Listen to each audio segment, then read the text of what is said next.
Fala pessoal, vamos começar mais uma mesa redonda. O programa está sendo gravado no dia 12 de dezembro. Estou na mesa com Paulo Targa e me chamo Felipe Mota.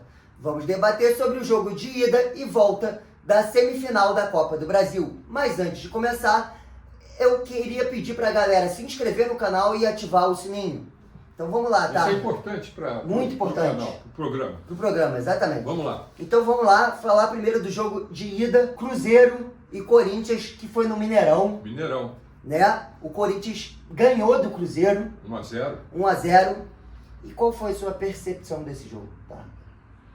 Felipe, aqueles que nos assistem, né, que são torcida cativa, Cativo? eles devem ter percebido que a gente deu mais ou menos a dica do que poderia acontecer. Para mim, o fator decisivo, além do Memphis Depay, que fez o gol, né? Estava lá para fazer isso, foi o Dorival Júnior. Né? Nós chegamos a falar aqui que o Dorival é um colecionador de Copa Brasil. Né? Então, falamos isso e tudo. Ah, mas é coincidência. Não, não é. Não é coincidência. Não tem coincidência. São aqueles técnicos, aqueles que conhecem de futebol, né, os caminhos para se ganhar uma Copa. Uma Copa, né? exatamente. Então, isso que aconteceu. Né? Eu acho que o que pesou aí nesse jogo foi o Dorival Júnior e logicamente, a postura do time. Né? O Memphis Depay é um jogador de seleção. De seleção, né? Copa do Mundo. Copa do Mundo. E ele decide. Ele decide. Né? Então, eu acho que o que aconteceu foi isso aí. E eu tenho uma outra análise também. O Cruzeiro não conseguiu jogar futebol em casa. Pois é. O Caio Jorge apagadíssimo, não conseguiu contribuir com o Matheus Pereira. O Arroio bem abaixo também, pelo lado na ponta. E o Matheus Pereira tentou jogar sozinho, tentou ajudar o time e ninguém colaborava com ele para ele fazer o Cruzeiro reagir na partida. O Cruzeiro não conseguia reagir. O Corinthians foi um jogo praticamente perfeito para mim. O sistema defensivo do Corinthians foi excelente. O destaque para mim da partida é o Mateuzinho, lateral direito. Jogou muita bola. O meio de campo do Corinthians é muito forte também. Martínez, Bidon, Carrilho, Maicon. Todos têm qualidade com a bola no pé. O Garro ficou no banco. O Ranieri está machucado, não jogou. E o Depay, como a gente falou, resolveu o jogo. Foi decisivo para o Corinthians. O Uriel Alberto também ajudou bem o time. Então, acho que é isso. Um jogo coletivo do Corinthians que funcionou. E um jogo um jogo descoletivo, né? Eu inventei uma palavra aqui. E o jogo que não teve coletivo do Cruzeiro. Isso. Pagou o preço. Em Belo Horizonte. Isso é importante. Muito importante. Não foi na arena do Corinthians. Não foi. Foi em Belo Horizonte. Exatamente. Né? Méritos para o Corinthians. Agora vamos para o outro jogo de ida da semifinal da Copa do Brasil. Vasco e Fluminense, que aconteceu ontem, na quinta-feira. Né? O Vasco era o mandante do jogo e ganhou de virada do Fluminense por 2-1. E aí eu vou falar um pouquinho do primeiro tempo do Fluminense e depois do segundo tempo do Vasco, que para mim foram tempos distintos das duas equipes. O primeiro tempo, o Fluminense foi melhor que o Vasco. Não acho que teve um domínio total, não teve. Foi melhor. Criou várias chances. O Serna fez um gol de uma jogada ensaiada, mas antes dessa jogada ensaiada teve uma falta do Léo Jardim, na verdade. O goleiro fez falta no Everaldo. Para mim é vermelho, tá? Porque o Everaldo tinha driblado ele, saiu que nem um louco, derrubou o Everaldo. Mesmo que os zagueiros estavam na frente, ele estava com o gol aberto. Se ele chutasse, a chance de fazer o gol era enorme. Então, para mim, isso é vermelho. Mas não é isso que fez o diferencial da partida. Na jogada ensaiada, o Serna fez o gol, um bonito gol até. Logo a seguir, teve a jogada e o gol, né? E o gol. Então, acho que teve esse ponto. Já o segundo tempo foi totalmente diferente. O Fluminense abdicou de jogar e o Vasco cresceu. E aí eu queria saber a sua opinião sobre isso. O Vasco cresceu, né? O Ryan se destacou. Como sempre. Não é? E depois a gente vai falar do Verratti. Exato. Né? Foi um jogo que realmente um time ele se retrai, né? Se retrai. Ele quer dizer, a própria... Eu gosto do Ganso, né? Mas no futebol de ontem, a entrada do Ganso sinalizou que, olha, para mim tá bom, né? Eu não quero mais do que isso, né? Veio o gol de empate, né? E aí o Fluminense é difícil isso, né? Para o Zubeldia tomar essa atitude, não sei o que eu acho que não é uma atitude boa, e ele mostra para a torcida que ele estava satisfeito com o empate, pois é. Com 1-0, e isso é um péssimo recado para todo time que quer ser campeão. Talvez ele tenha aprendido, né? Talvez ele tenha aprendido para esse segundo jogo aí que a gente vai falar, mas não foi uma coisa legal. Não foi a estratégia não foi boa. Ryan é um jogador que faz a diferença. Muito. Né? É um jogador que... Para mim é craque, tá? Que tem, vamos dizer assim, uma outra atitude, né? A falta que ele sofreu no segundo, que deu origem ao segundo gol, mostra a atitude dele. Né? Mostra a atitude do jogador que quer ganhar. Que pegou a bola, sofreu a falta, pegou a bola, bateu e mostra uma atitude de querer ganhar o tempo inteiro, o jogo inteiro. Ele mostrou: time, vamos jogar que a gente vai partir para cima para tentar ganhar esse jogo e ter a vantagem no segundo jogo, porque o time do Vasco sabe que o Fluminense como mandante é muito forte, então precisava fazer um resultado, e o Ryan foi esse jogador que deu atitude para os jogadores do Vasco terem coragem de jogar futebol.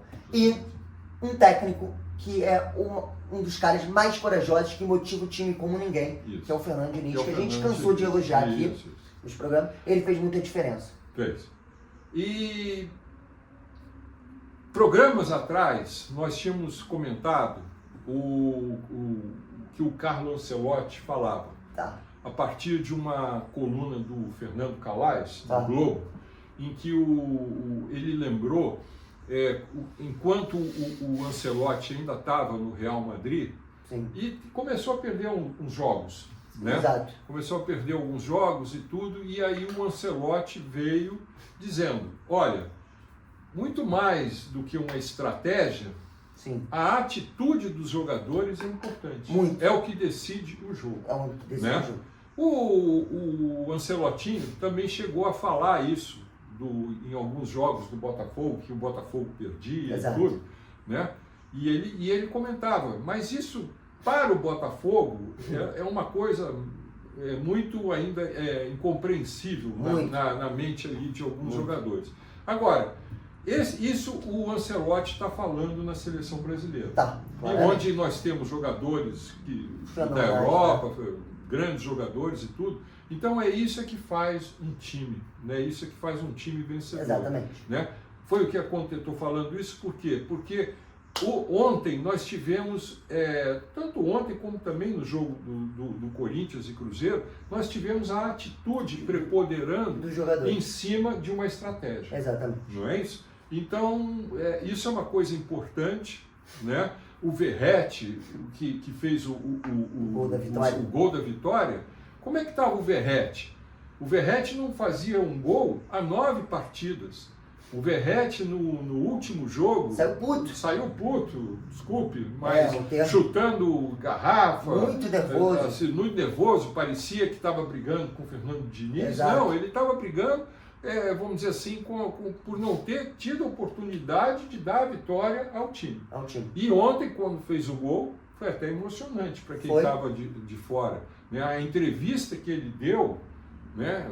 Se a gente conseguisse entender todo aquele portunhol dele, né? Mas ele estava tão emocionado que ele estava falando mesmo em argentino, né? Lá em espanhol. A entrevista dele foi marcante. Né? Que ele mostrou todo o sentimento dele em relação ao Vasco, em relação a ganhar uma partida, né? Então eu acho que foi isso. Agora, esse foi o jogo de ida, né, Felipe? Muito, o jogo de ida. O jogo de ida foi isso. Então, gente, agora a gente vai falar um pouquinho.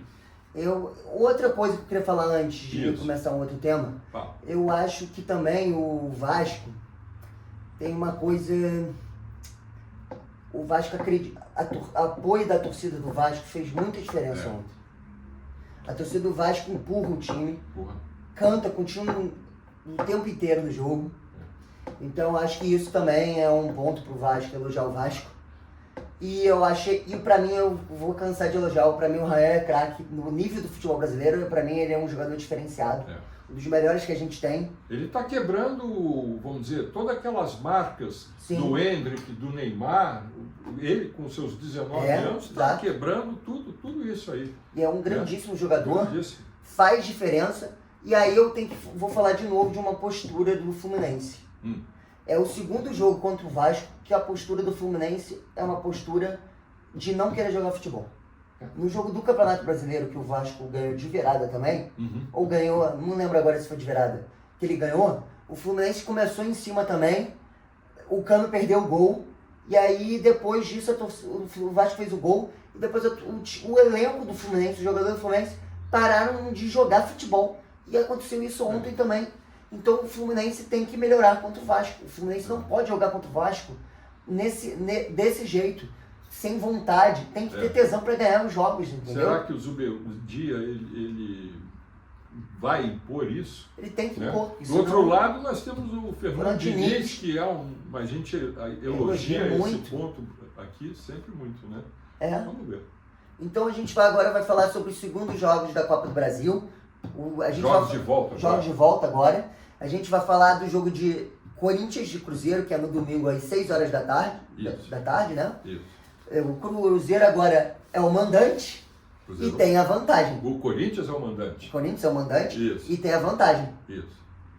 Me fala o que você acha que a gente pode analisar da postura do Corinthians para essa partida. Porque o Corinthians tem um empate, né?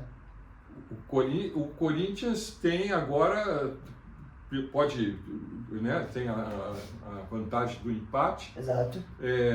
E agora está jogando na arena dele. Na arena. Quer dizer, se a situação do Cruzeiro podia ser pior, agora piorou mais ainda. Piorou mais ainda. Né?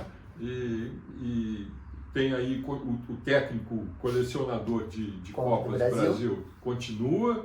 O Memphis Depay vai jogar. Né, o Yuri Aberto e tudo, eu entendo que vai dar Corinthians. Vai dar Corinthians? Eu acho que vai dar Corinthians. Eu vou com esse mesmo palpite, eu acho que dá Corinthians também, acho que o Corinthians passa, ele tem a vantagem, eu acho que o Corinthians não vai jogar de forma covarde, acho que ele vai tentar jogar, marcar muito firme o Cruzeiro, para tentar ir com o apoio da torcida. O Corinthians é muito forte, né? E aí eu não sei se vai jogar o Garro, se o Garro vai começar jogando dessa vez. Se fosse o Dorival, eu não começaria com o Garro. Eu começaria com o meio de campo que jogou o primeiro jogo, que foi um meio de campo bom. Pra mim, time que se ganha não se mexe. Isso. Então, pra mim, o Corinthians tem que jogar com esse time. O Corinthians, pra mim, é o favorito. E eu acho que ele passa pra final da Copa do Brasil. Também acho. E eu vou falar um pouco do Cruzeiro. A atitude do Cruzeiro tem que mudar. Se for esse jogo com a mesma atitude que teve no Mineirão, o Cruzeiro não ganha. Não vai fazer nem cócegas nesse time do Corinthians. Justamente. O Caio Jorge tem que entrar no jogo. O Matheus Pereira tem que fazer. O Matheus Pereira não pode jogar sozinho, ele tem que ter uns companheiros. Mas o Cruzeiro está desfalcado de 2 titulares absolutos do time, desfalques importantes. Lucas Romero está suspenso e o Vila Alba, que é o parceiro do Fabrício Bruno, ele machucou, provavelmente está fora dessa semifinal. A gente não sabe ainda, que a gente está gravando na sexta-feira. Esse vídeo vai pro ar no sábado, ou hoje mesmo, a gente não sabe ainda. Tem que ver como vai ser a edição. Mas eu acho que isso é um ponto diferencial pro Cruzeiro também. Porque a gente vai ter que ver como vai jogar o Cruzeiro. O Cruzeiro vai tentar jogar pra cima? Tipo assim, ele tá sem o Lucas Romero. Ele vai jogar Lucas Silva e Christian de volante e botar o Gabigol para ser titular junto com o Caio Jorge e Matheus Pereira. Ele vai botar o Sinestera ficar com 2 pontos, Matheus Pereira de 10 de 2 volantes. Ele vai com a mesma formação, ele vai com os 3, com um volante a mais, e vai jogar com o Christian aberto na direita, e vai ser o mesmo tipo de jogo. Tem várias variações que o Léo Jardim pode fazer nesse jogo. Leonardo Jardim. Mas o Corinthians, para mim, vai para a final. Se o Cruzeiro não vier com atitude, com atitude, perde de novo. Pode vir com a melhor estratégia. Exato. Né? O Corinthians também vai vir com a estratégia dele. Exatamente. O que a gente quer dizer aqui, galera, é que as estratégias de jogo são as mesmas. São as mesmas. Né? Quer dizer, se não as mesmas, mas elas, cada um tem a sua estratégia, que se anula e tudo. O que vai sobressair agora nesse momento? Nesses dois jogos, tanto lá do Cruzeiro e do Corinthians, quanto do Fluminense e Vasco? A atitude dos jogadores. Né?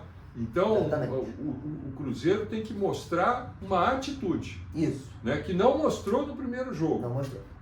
Então, vamos ver agora como é que vai ser.